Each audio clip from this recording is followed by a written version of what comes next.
আশিকে রাসূলেরা কদম বসি সুন্নত, কদম বসি ছাড়াও আমরা মাথা নত করি না এমন কোনো অবস্থা নেই। সূরা বাকারার প্রথম দিক দিয়ে আসছে, মুসা আলাইহিস সালামের কওমটা ছিল একটু বেয়াদব, এরা আল্লাহর নাফরমানি বেশি করত।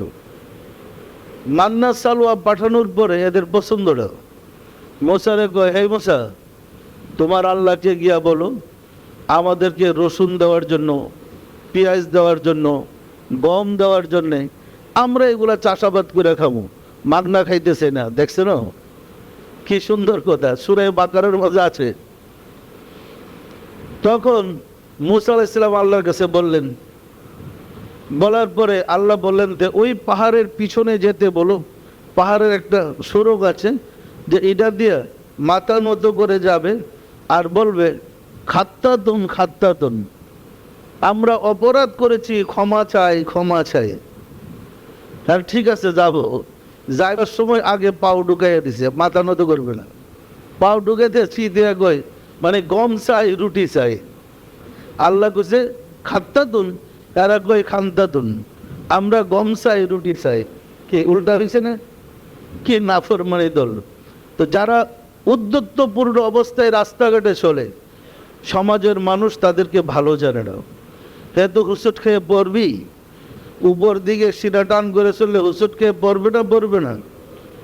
সমাজের সামাজিকভাবে একটা শালীনতা ভদ্রতা আছে, নিম্নগামী হয়ে চলার। সত্যরা মিথ্যা বলেন। আর উদ্ধত্তপূর্ণ চাল চলন আল্লাহ পছন্দ করে না, গর্ব কি আল্লাহ পছন্দ করেন না। এদের বললো মাথা নত করে যাও, আর হেরা উল্টা পাও ঢুকে দিয়ে শীত হয়ে গেছে। কিরকম বেয়াদব সম্প্রদায়, এদের কথা কোরআনে আসছে। আশিকে রাসূলেরা যারা মাথা নত করতে জানে না, এরা আসলে খারাপ বেয়াদব। যারা আল্লাহর সামনে মাথা নত করতে পারে না, খারাপ বেয়াদব।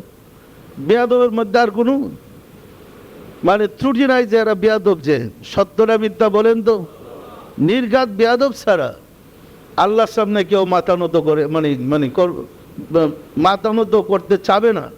বেয়াদব ছাড়া কেউ মাথা নত করবেই, শুধু বেয়াদবরাই মাথা নত করতে চাবে না। আর ওরা চাচ্ছে যে সমাজের সকল মানুষকে বেয়াদব বানাইতে। আল্লাহ শিক্ষা দিছে নম্র ভদ্র সুন্দরভাবে আল্লাহর সামনে গিয়ে দাঁড়াও।